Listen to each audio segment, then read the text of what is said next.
اور متعین سیکنڈ اور منٹ کے ساتھ کر دینا یہ بہت مشکل چیز ہے. ہمیں اور آپ کو اعتماد اس وقت تاریخی روایات ہی پر کرنا ہوگا، کیونکہ عام طور پر تحقیق کرنے کا طریقہ یہ ہے. دن سوموار ہے، اس کے تعلق سے صحیح مسلم کی روایت ہے. آپ صلی اللہ علیہ وسلم سے پوچھا گیا کہ سوموار کا روزہ کیوں رکھتے ہیں؟ تو آپ نے فرمایا ذالک یوم ولدت فیہ ویوم بعثت او انزل علی فیہ. سوموار کے دن روزے کے بارے میں جب آپ سے پوچھا گیا تو آپ نے کہا یہ وہ دن ہے جس میں میں پیدا ہوا ہوں، اور یہ وہ دن ہے جس میں میرے اوپر نازل کیا گیا یا مجھے نبی بنایا گیا. تو ہمارے رسول صلی اللہ علیہ وسلم سوموار کو روزہ رکھتے تھے، مجھے اس کی بتاتے تھے. گرچہ سوموار کے روزے کی مجھے ایک اور بتائی گئی ہے جس کو علامہ منذری نے ترغیب میں ذکر کی ہے، اور علامہ ناصر الدین البانی رحمہ اللہ نے روایت کو صحیح کہا ہے. وہ یہ ہے کہ اللہ کے رسول صلی اللہ علیہ وسلم سے پوچھا گیا تو آپ نے کہا کہ یہ وہ دن ہے سوموار کا کہ ہفتے کے بیچ میں اعمال اللہ کو پیش کیے جاتے ہیں، تو میں چاہتا ہوں کہ میرا عمل اللہ کو پیش ہو تو میں روزہ سے رکھوں. ایک چیز کی دو علتیں ہو سکتی ہیں، یعنی آپ روزہ رکھتے تھے سوموار کو اس وجہ سے بھی کہ وہ آپ کی تاریخ پیدائش تھی، اور اس وجہ سے بھی آپ روزہ رکھتے تھے سوموار کو کہ اس دن اعمال ہفتہ کے بیچ میں اللہ تعالیٰ کو پیش کیے جاتے ہیں. تو دونوں جیسے اللہ کے رسول صلی اللہ علیہ وسلم رکھتے تھے. اور وقت کے تعلق سے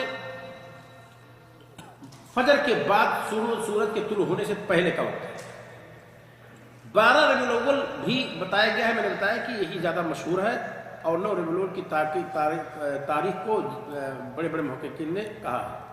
اور میں نے دکتور اکرم ضیاء عمری کی تحقیق بتا دی ہے کہ انہوں نے کہا ہے کہ 12 ربیع الاول سنت کے اعتبار سے زیادہ بہتر ہے. ہمارے رسول صلی اللہ علیہ وسلم کی جائے ولادت، آپ صلی اللہ علیہ وسلم کہاں پیدا ہوئے؟ آپ جس بر اعظم پر پیدا ہوئے وہ ایشیا ہے، اور وسط ایشیا میں آپ صلی اللہ علیہ وسلم پیدا ہوئے. ملک جو تھا جزیرہ عرب ہے، یعنی ہمارے رسول صلی اللہ علیہ وسلم جزیرہ عرب میں پیدا ہوئے. اس کو جزیرہ کہتے ہیں. جزیرہ خشکی کے اس حصہ کو کہتے ہیں جو پانی میں دور تک چلا جائے یا جس کے چاروں طرف سے پانی ہو. خشکی کا وہ حصہ جس کے چاروں طرف سے پانی ہو.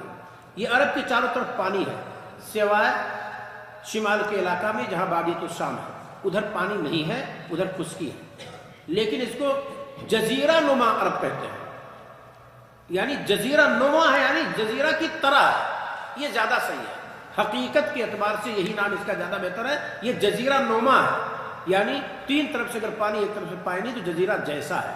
حالانکہ جزیرہ نہیں ہے، کیوں؟ کیونکہ ایک طرف سے پانی نہیں ہے، شمال کی طرف سے اس کے پانی نہیں ہے، اس وجہ سے جزیرہ نما اس کو کہا جا سکتا ہے. اس میں کئی ملک ہیں. ان ملکوں میں سے جس ملک میں ہمارے رسول صلی اللہ علیہ وسلم پیدا ہوئے اس وقت اس کو سعودیہ کہتے ہیں. اس سعودیہ ملک کے جس شہر میں پیدا ہوئے اس کو مکہ کہتے ہیں. آپ صلی اللہ علیہ وسلم عرب میں پیدا ہوئے. عرب کا معنی ہے صحرا، بے آب و گیاہ میدان، چٹیل میدان، ریگستان، اس کو کہتے ہیں عرب. کہتے ہیں عرب کو عرب کیوں کہتے ہیں؟ عرب کو عرب اس وجہ سے کہتے ہیں کہ اس کا اکثر حصہ صحرائی اور ریگستانی ہے. اور جزیرہ کا معنی میں بتا چکا ہوں. اس جزیرہ کے اندر بہت سارے ملک ہیں، بحرین، سعودیہ، عراق کا بھی کچھ حصہ آتا ہے، عمان، کویت، قطر، متحدہ عرب امارات، یمن شعبیہ، یمن عربیہ، یہ سب اسی کے اندر آتے ہیں، جزیرہ کے اندر. جزیرہ عرب کی چوہدی کیا ہے؟ اس کے چاروں طرف کیا ہے؟ مغرب میں بحر احمر ہے، لال ساگر جس کو کہتے ہیں. مشرق میں خلیج عرب اور بحر ہند ہے، اور اس کے شمال میں شام کا صحرائی علاقہ ہے، اور جنوب میں بحر عرب جو بحر ہند کا امتداد ہے، یعنی بحر ہند ہی کا پھیلا ہوا حصہ ہے. آپ کے پیدائشی ملک اور شہر کی تعین یہ ہو چکی ہے کہ آپ کس ملک میں پیدا ہوئے، کس شہر میں پیدا ہوئے. اللہ کے رسول صلی اللہ علیہ وسلم نے چاہا تھا کہ جزیرہ عرب میں 2 دین اکٹھا نہ ہو. اسی وجہ سے عمر فاروق رضی اللہ تعالیٰ عنہ نے اپنے دور میں بہت سارے یہود کو یہاں سے نکال بھگایا. آپ کا کنبا، باپ تھے آپ کے عبداللہ. اللہ کے رسول صلی اللہ علیہ وسلم کے والد کا نام عبداللہ تھا. صلح حدیبیہ کے موقع پر جب دستاویز لکھا جانے لگا تو اللہ کے رسول صلی اللہ علیہ وسلم نے لکھایا، آپ نے فرمایا واللہ انی لرسول اللہ، اللہ کی قسم میں اللہ کا رسول ہوں. وَإِن كَذَّبْتُمُونِي، گرچہ تم لوگ مجھے جھٹلا دو. اکتب محمد بن عبداللہ، اے علی لکھو تم محمد بن عبداللہ. یہ بخاری کی روایت ہے. اس سے پتہ چلتا ہے کہ میں رسول صلی اللہ علیہ وسلم کا نام اس میں کوئی شک نہیں کہ عبداللہ تھا۔ میں نے کوشش کی ہے اس درس میں کہ سیرت کی کتابوں کے بجائے جو حدیث میں ثابت ہے اس کو میں نکال کر کے بہت ساری چیزیں آپ کو دکھاؤں تاکہ غلطی کا امکان آپ کے ہاں سے جاتا رہے۔ اس وجہ سے میں نے دقت کے ساتھ یہی دکھانے کی کوشش کی۔ والدہ آمنہ ہے، آپ صلی اللہ علیہ وسلم کی ماں کا نام آمنہ ہے۔ صحیح بخاری کتاب الشروط باب الشروط فی الجہاد والمصالحہ مع اہل الحرب، یہ ہے حدیث کا نمبر ہے 2731، نسب قریش میں ذکر ہے۔ دادا آپ کے تھے عبد المطلب، ان کا اصل نام تھا شیبہ۔ ایک دن میں نے سوال کیا، کہیں امتحان تھا کہ اللہ کے رسول صلی اللہ علیہ وسلم کے دادا کا اصل نام کیا تھا، تو سارے لوگوں نے عبد المطلب لکھا، یعنی اصل نام کسی کو پتہ نہیں تھا۔ اصل نام ہے شیبہ۔ شیبہ کے معنی ہوتے ہیں سفید بال والا۔ پیدائش کے وقت ہی آپ صلی اللہ علیہ وسلم کے دادا عبد المطلب کے کچھ بال سفید تھے، جس کی وجہ سے ان کو شیبہ کہا گیا، نام پڑا۔ یمن کی سرزمین ردحان میں انتقال ہوا ان کا، بقول طبری یمن کی سرزمین بردمان میں انتقال ہوا۔ اس وقت نبی صلی اللہ علیہ وسلم کی عمر 8 سال کی تھی۔ اب آپ سے کوئی پوچھے کہ جب آپ کے دادا کا انتقال ہوا آپ صلی اللہ علیہ وسلم کی عمر کتنی تھی، اور اس کو آپ دیکھنا چاہیں گے تو تاریخ الرسل والملوک علامہ طبری کی کتاب ہے، اور یہ ہے جلد نمبر 1 صفحہ 372 میں موجود ہے۔ اور اللہ کے رسول صلی اللہ علیہ وسلم کے دادا کے انتقال کے تعلق سے بھی آپ دیکھنا چاہیں گے تو عین الاثر میں موجود ہے، صفحہ نمبر جلد نمبر 1 صفحہ 40 میں۔ آپ کے پردادا، ایک تو دادا اور ایک پردادا، ہاشم بن عبد مناف، اللہ کے رسول صلی اللہ علیہ وسلم کے پردادا۔ دادی ہیں فاطمہ بنت عمر بن عائز بن عمران، اللہ کے رسول صلی اللہ علیہ وسلم کی دادی ہیں، اور ان کو دیکھنا چاہیں گے طبقات خلیفہ ابن خیاط صفحہ نمبر 3 پہ موجود ہے، ابن قتیبہ کے المعارف میں صفحہ 27 پہ موجود ہے، اور نسب قریش میں صفحہ 8 پہ موجود ہے کہ اللہ کے رسول صلی اللہ علیہ وسلم کی دادی کا نام فاطمہ تھا، فاطمہ بنت عمر بن عائز بن عمران، اور آپ کے پردادا کا نام ہاشم تھا۔ اس کو آپ دیکھنا چاہیں گے تو نسب قریش صفحہ 8، طبقات خلیفہ صفحہ 3، تاریخ الرسل والملوک جلد نمبر 1 صفحہ 382 پہ موجود ہے۔ پردادی آپ کی تھی سلمہ بنت عمر نجاریہ۔ اسی سے آپ صلی اللہ علیہ وسلم کا ننہال سمجھا جاتا تھا، وہ علاقہ، وہ گھرانہ جہاں آپ جا کر کے ہجرت کے موقع پر آپ ٹھہرے تھے، بنو نجار کا، نجاریہ ان کو کہا گیا، سلمہ بنت عمر النجاریہ۔ اور اس میں آپ دیکھنا چاہیں کہ جمہرت و انصاب العرب جلد نمبر 1 صفحہ 14 پہ، المعارف صفحہ 28 پہ، معرفت الصحابہ ابن نعیم کی ہے، جلد نمبر 6 صفحہ 400، صفحہ 3 نمبر ہے صفحہ کا 3250، اسد الغابہ میں موجود ہے، جلد نمبر 1 صفحہ 8 پہ، اکمال کمال میں موجود ہے، جلد نمبر 7 صفحہ 425 پہ۔ یہ آپ صلی اللہ علیہ وسلم کی پردادی تھی۔ آپ کے نانا وہب بن عبد مناف، آمنہ بنت وہب، آپ صلی اللہ علیہ وسلم کے نانا کون ہوئے؟ وہب بن مناف، اور ان کو قتیبہ نے ذکر کیا ہے المعارف صفحہ 27 پہ۔ نانی برہ بنت عبد العزا، ہمارے رسول صلی اللہ علیہ وسلم کے نانی کا نام برہ بنت عبد العزا بن عثمان بن عبد الدار، نسب قریش صفحہ 8 پہ موجود ہے، طبقات الخلیفہ میں صفحہ 3 پہ موجود ہے، المعارف صفحہ 8 پہ موجود ہے، اور طبقات الکبریٰ ابن سعد کی جلد نمبر 1 صفحہ 59 پہ موجود ہے، تاریخ دمشق میں ابن عساکر نے ذکر کیا ہے، جلد نمبر 3 صفحہ 96 میں۔ یہ ہے اللہ کے رسول صلی اللہ علیہ وسلم کی نانی کی برہ بنت عبد العزا۔ آپ صلی اللہ علیہ وسلم کی نسب کی فضیلت، اس کے تعلق سے ایک حدیث ہے جسے امام مسلم رحمہ اللہ نے ذکر کی ہے کتاب الفضائل میں، باب فضل نسب النبی صلی اللہ علیہ وسلم و تسلیم الحجر علیہ، نبی کریم صلی اللہ علیہ وسلم کے نسب کی فضیلت اور پتھر کے آپ پر سلام کرنے کا بیان۔ واصلہ بن اسقع کہتے ہیں میں نے نبی کریم صلی اللہ علیہ وسلم سے سنا ان اللہ اصطفیٰ کنانہ من ولد اسماعیل، اللہ تعالیٰ نے چن لیا کنانہ کو اسماعیل کے اولاد سے، واصطفیٰ قریش من کنانہ، اور کنانہ سے اللہ تعالیٰ نے چنا قریش کو، واصطفیٰ من قریش بنی ہاشم، اور قریش سے بنی ہاشم کو چنا، واصطفانی من بنی ہاشم، اور مجھے اللہ تعالیٰ نے بنی ہاشم سے چنا نبوت کے لیے۔ اس کو میں نے بتلا دیا ہے کہ صحیح مسلم نمبر ہے 6077۔ یہ آپ صلی اللہ علیہ وسلم گویا کہ فخر کے طور پر کہہ رہے تھے اور یہ بتا رہے تھے کہ ہمارا نسب کیسا ہے۔ جب کہتے ہیں کہ سب سے بہتر دلیل وہ ہے ما شہدت بہ الاعداء، دشمن جس چیز کو مان لیں۔ جب آپ صلی اللہ علیہ وسلم کے بیچ میں کفار مکہ کے بیچ میں جنگ چل رہی تھی اور بدر کی لڑائی ہو چکی تھی، بدر کی اور احد کی لڑائی دونوں ہو چکی تھی، اور جس وقت معاہدہ ہو گیا تھا کہ جنگ و جدال نہیں کرنی ہے، کچھ دن 10 سال کا تقریباً فیصلہ ہوا تھا، اسی دوران ابو سفیان رضی اللہ تعالیٰ عنہ جو بعد میں ایمان لائے سن 8 ہجری پہ، گئے تھے شام۔ وہاں ان کے بادشاہ نے ان کا انٹرویو لیا تو ان سے پوچھا کہ جس نے نبوت کا دعویٰ آپ لوگوں میں کیا ہے وہ کیسے گھرانے کا ہے؟ کہہ رہے ہیں کہ پہلے اس نے ہمیں بلایا، ہم تمام عرب کو، تو کہا کہ اس نبی سے رشتہ داری میں کون قریب ہے، تو بتایا گیا کہ یہ ہے ابو سفیان رضی اللہ عنہ، تو کہا کہ بالکل قریب بیٹھے میرے، میں تمہیں سے پوچھوں گا۔ اور عرب کے دیگر لوگ جو تھے ان کو کہا کہ میرے پیچھے بیٹھا ہے، تاکہ کچھ میں بولوں کو جھوٹ بولوں تو ان لوگوں کے سامنے شرمندگی ہوگی میری، تو میں جھوٹ نہیں بولوں گا، یا یہ لوگ تکلیف کریں گے۔ تو میرے پیچھے بالکل ایڈجسٹ ان کو بیٹھایا اور پھر سوال کرنا شروع کر دیا۔ انہی سوالات میں سے کہتے ہیں کہ اگر مجھے جھوٹ بولنا ہوتا تو یقیناً میں اس وقت جھوٹ بولتا، لیکن اس لیے جھوٹ نہیں بولا کہ لوگ میری طرف جھوٹ منسوب کریں گے میرے مر جانے کے بعد کہ ابو سفیان نبی کریم صلی اللہ علیہ وسلم کے بارے میں شاہ روم کے دربار میں جھوٹ بولا۔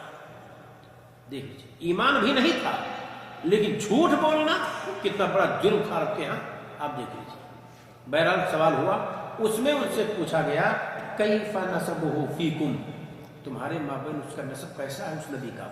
انہوں نے کہا ہوا فینا ذو نسب، وہ ہم میں اعلیٰ نسب کا ہے، یعنی ایسے نسب کا ہے جس نسب کا نام لیا جائے، اسے یاد کیا جائے، اس کا ذکر ہو، ایسے نسب کا آدمی ہے۔ اسی کو میں نے کہا کہ انہوں نے کہا وہ ہم میں اعلیٰ نسب کا ہے، اور اسے امام بخاری رحمہ اللہ نے ذکر کیا ہے، صحیح بخاری کیف بدل وہی، حدیث کا نمبر ہے 7، حدیث کا نمبر ہے 7 شروع ہی میں۔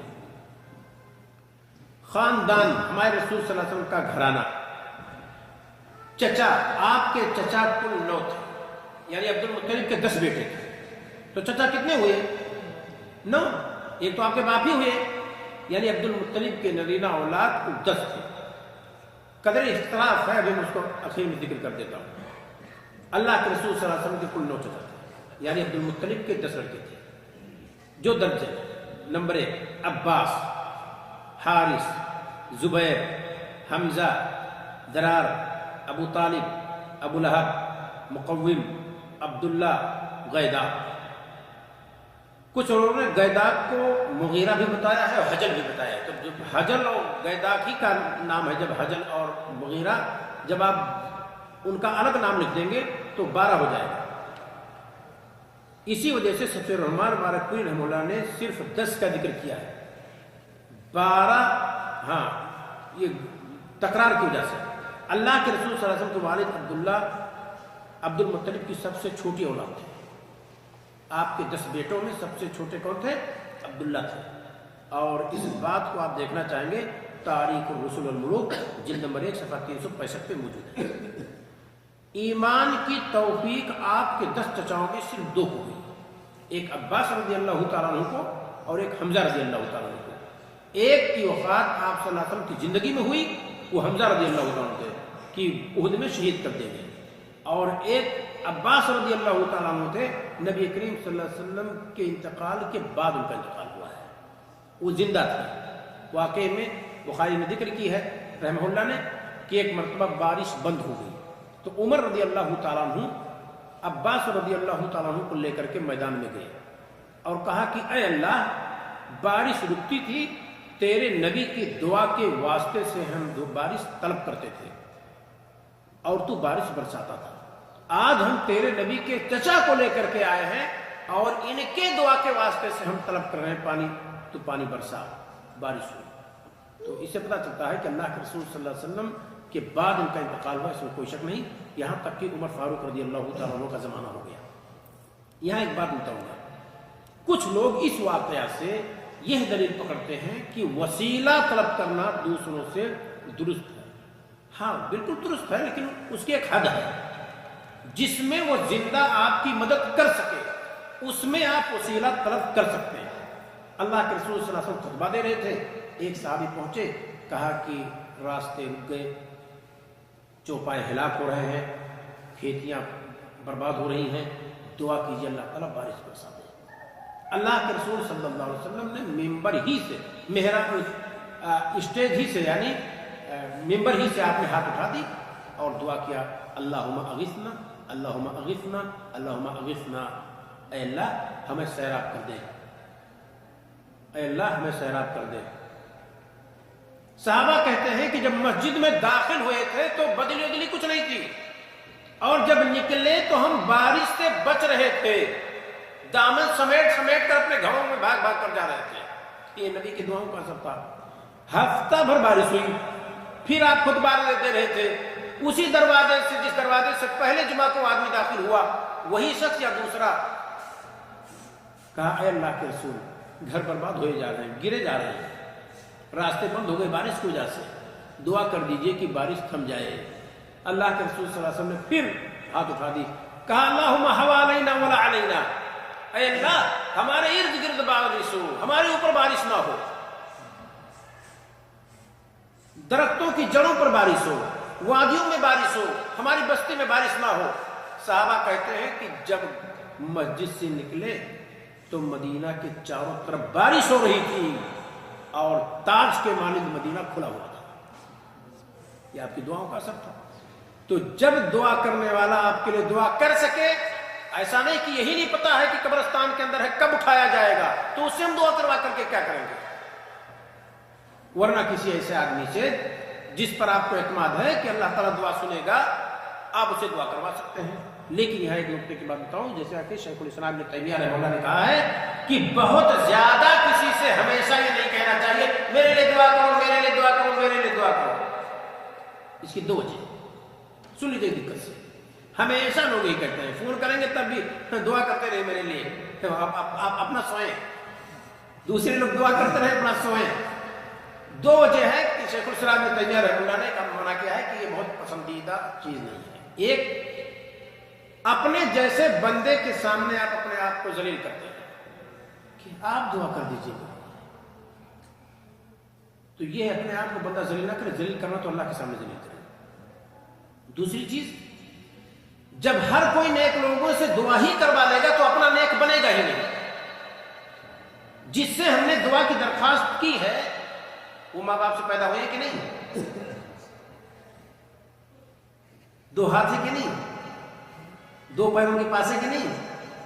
دو آنکھیں کہ نہیں؟ وہ کون سے اعضاء آپ کے پاس نہیں ہے جو ان میں ہے؟ آپ اپنے آپ کو کیوں اس لائق نہیں بناتے کہ آپ اس رتبے میں پہنچے اور آپ دعا کریں؟ اللہ تعالیٰ خود آپ کی دعا سنے گا۔ اللہ تو چوٹی کی سنتا ہے، اللہ نے تو ابلیس کی سن لی۔ ابلیس سے دعا کی رب انظرنی الی یوم یبعثون، مولا مہلت دے دے قیامت کے دن تک تیرے بندوں کو بھٹکاؤں۔ ابلیس کی دعا عرش الہی سے ٹکرائی، قبول ہو گئی۔ اللہ نے کہا انک من المنذرین، تجھے مہلت دے دی گئی۔ سن لیجیے۔ اور ہم اور آپ کیا کرتے ہیں؟ ان کو بناؤ، یہ ان سے کہیں گے، وہ ان سے کہیں گے، وہ ان سے کہیں گے، پھر اللہ سنے گا۔ آسان سی بات ہے، سنانے کی کیفیت دیکھیے کیسی ہے، سننے کی کیفیت نہ دیکھیے۔ دیکھیے ہمارا کپڑا جو پہن رکھے ہیں بدن پہ سجا رکھے حلال کا ہے؟ بدن میں جو خون رننگ کر رہا ہے حلال کا ہے؟ جو دانا اور پانی پیٹ کے اندر ہے وہ حلال کا ہے؟ جس مصلے پر بیٹھ کر دعا کر رہے ہیں حلال کا ہے؟ اگر سب حلال کا ہے تو آپ کی دعا قبول ہوگی. یہ ہے آپ صحیح کیجیے. رہی بات سننے کی تو اللہ تعالیٰ کہتا ہے ادعونی استجب لکم، مجھے پکارو میں سنو. جس کا تعلق آپ سے ہے آپ اس کی اصلاح کیجیے. جس کا تعلق اللہ سے ہے اس کی اصلاح کیوں کر رہے ہیں؟ سیڑھی لگا رہے ہیں. بہت آسانی سے آپ کو سمجھا دیں گے، آپ بھی مبہوت ہو جائیں گے. سیڑھی لگا رہے ہیں کہ سیڑھی لگا کر کے چھت پر چڑھتے تو ویسے تھوڑی پہنچ جائے. چھت جب کہے کہ میں نیچے آ رہی ہوں، سیڑھی کی ضرورت.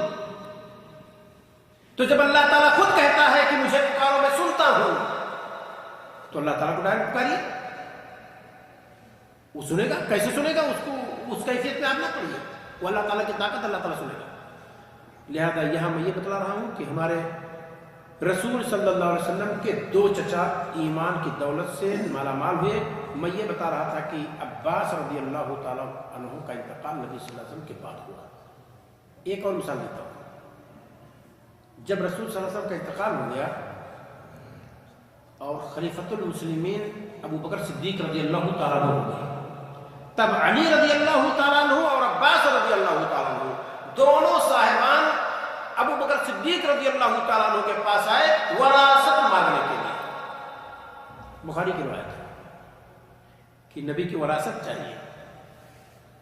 وہاں دیگر صحابہ بھی بیٹھے ہوئے تھے تو کہا لوگوں نے کہ خلیفۃ المسلمین آپ ان دونوں آدمی کا مسئلہ حل کر دیجئے. پریشان ہیں، یہ اپنی بیوی کا حق مانگ رہے ہیں اور یہ اسبا ہونے کی حیثیت سے مانگ رہے ہیں. چچا کا ہو رہا تھا کچھ نہیں ہو رہا تھا؟ ہو رہا تھا بھائی. عباس رضی اللہ تعالیٰ عنہ کا بھی حق ہو رہا تھا.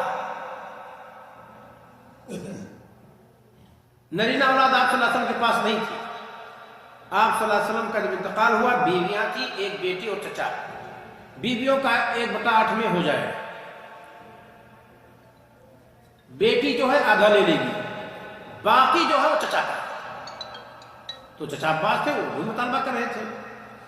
لیکن جب ابو بکر صدیق رضی اللہ تعالیٰ عنہ نے کہا کہ جیسے نبی نے کہا ہے اور جو آپ نے کیا ہے ویسے اس معاملے میں میں کروں گا اور کسی کے مطالبے پر میں نہیں دے سکتا. ہمارے نبی صلی اللہ علیہ وسلم نے فرمایا کہ ہم انبیاء کی جماعت جو کچھ چھوڑ کر جاتے ہیں وہ صدقہ ہوتا ہے اور صدقہ کا جو مستحق ہوتا ہے وہ لے گا. بنو ہاشم کیا صدقہ کھائیں گے؟ یہ ہمارے نبی صلی اللہ علیہ وسلم کے لیے سارے انبیاء کا مثال ہے. ہاں انبیاء کس چیز کی وراثت چھوڑتے ہیں؟ علم. اچھا یہاں ایک نقطے کی بات بتاتا ہوں میں. ابو بکر صدیق رضی اللہ تعالیٰ عنہ پر یہیں پہ بہت سارے شیعہ لابی لوگ کہتے ہیں ظالم ہوئے.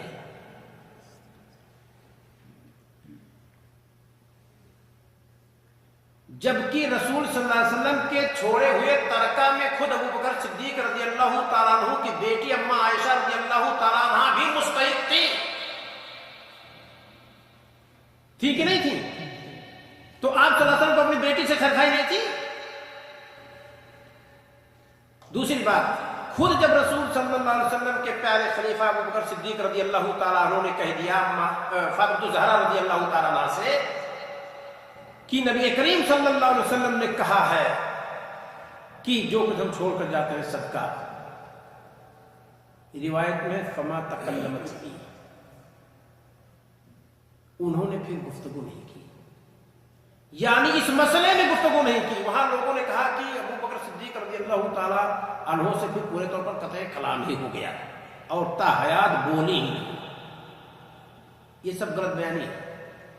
ان کے گھر گئے، بیماری کے عالم میں گئے، اجازت چاہیے. فاطمہ الزہرا رضی اللہ تعالیٰ عنہ نے کہا جب ان کو بتایا گیا رضی اللہ تعالیٰ کے خلیفۃ المسلمین آئے ہوئے ہیں، اجازت چاہتے ہیں، تو کہا آپ کیا کہتے ہیں؟ کہا اجازت دے دو. اس میں ہر بیوی کو یہ حق ہے پوچھنے کا شوہر سے کہ ہمارا شوہر راضی ہے کہ نہیں راضی ہے. کہا بالکل اجازت دے دو.